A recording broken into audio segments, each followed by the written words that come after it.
Greetings everyone, and welcome to the lovely little town of Castle Rock, Maine. My name is Dave and I'm going to be your tour guide. Shall we begin? Hi everyone, welcome to my channel. I'm Dave Musson, at Dave Musson on Instagram, and this is a place where I talk to you about all things Stephen King. And this is this month's book special, and I'm going to be taking you for a little tour of Castle Rock, Maine. Now before we get into that, a couple of bits of plugging for you. Do subscribe to my newsletter. You get my mini collection, Mirrored plus 10 Tiny Tales of Terror as an ebook for free just for signing up, and you get some lovely things in your inbox every single week. And also pick up, as a little reminder of Castle Rock and the rest of the worlds of Stephen King, pick up your copy of the Ultimate Stephen King quiz book, which I wrote and published last year. More than 3,000 trivia questions on all things Stephen King, every single book, every single movie. It'll keep you busy. You can get it on Amazon, and if you've already got a copy, you can leave a review on Amazon, you can leave a review on Goodreads, and you can get it on Barnes & Noble as well, and you can leave a review there as well. Reviews really helps if you did pick up a copy, and I know a lot of you did. Thank you so much for that.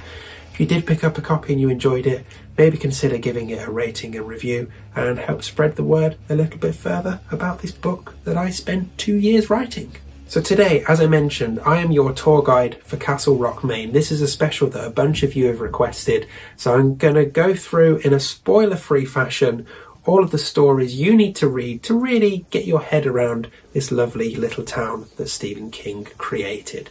So let's hop on the bus. Make sure you've got a window seat. Make sure your cameras are charged and ready. This is your complete guide to Castle Rock. So a little bit of history for you first, and some background reading. The first thing you need to read is actually not a Stephen King book. It's Lord of the Flies by William Golding, one of the greatest books ever written, and the place where the name Castle Rock comes from. Now all you need to know is that Castle Rock in Lord of the Flies is where the bad kids end up living. So the rock itself, it's a nice little town, population of just under 2,000, and it's in the Lakes region of Western Maine. It's about 90 miles from Portland and about 65 from that little town that you also might know called Jerusalem's Lot. Now, it's a pleasant little place. There's a town common, there's a bandstand, there's a bar called the Mellow Tiger, there's a high school, and there's lots of local independent businesses for you to support. Like I say, it's a nice place to live. It just has a bit of a checkered history. And this reading list I'm going to take you through will help you understand what's made this town and some of the key stories from its past. So if you're ready to stay in town for a bit and explore it further, here's what you need to read. So first of all is The Dead Zone, which also happens to be my favourite Stephen King book. Now we spend a lot of time in the rock in the Dead Zone as Johnny Smith is enlisted to try and help catch the Castle Rock Strangler. Admittedly, one of this lovely town's more darker moments from its history. That Strangler took the lives of 6 women between 1970 and 1975. But in this book, it's a great starting point. You get a real feel for the town and a real sense of the good and bad parts of it. The bad parts mainly being the guy murdering the women. So next up, Cujo. And you get to spend a few hot, sweltering, summery dog days in Castle Rock. And you'll get to meet a few more of its residents, friendly and furry alike, and some of its small businesses. You get an understanding of how the local police force works, and, well, you also get to understand quite what the legacy and impact of the Castle Rock Strangler had on this little place. Events like that leave a mark, and Cujo explores that really powerfully. So your next stop needs to be different seasons, specifically the story, The Body. It takes us back in time a bit, but also really helps flesh out your understanding of all sides of the rock and the people who live there. So by now, you've probably got a good feel for the place. You've got a bit of a lay of the land, you understand some of the key stories, but you've still got a few gaps in your knowledge. Reach for Skeleton Crew, because there's a few stories in here that will help you further flesh out your understanding of this lovely little place called Castle Rock. We have the story Uncle Otto's Truck, a little tale from the outskirts, just to get you thinking. We've got Mrs. Todd's Shortcut, which will help you navigate your way to and from the town, maybe even help you find a quicker way in. And we've got Nona, a bit of a spooky tale that allows you to catch up with some of the friends you made in the body also. Oh, and for a nice slice of family life, we've got Grammar as well. So by now, you probably feel a little bit less of a tourist and certainly on the way towards being a familiar face around here. So you want some deeper cuts to go into. You want to go into the dark half because the sparrows are flying again, and it's a great chance for you to meet one of the Rock's more famous residents and the new police chief, who, well, is an important part of this little town's lovely little history. So get on to the dark half. And then once you've done that, reach for 4 past midnight, specifically the story The Sundog. Now last time out, when I mentioned the dark half, I said you'd get to meet one of the town's famous residents. In The Sundog, you get to spend some time with one of the more infamous residents. And again, you get to support some local businesses, and you get some weird stuff happening.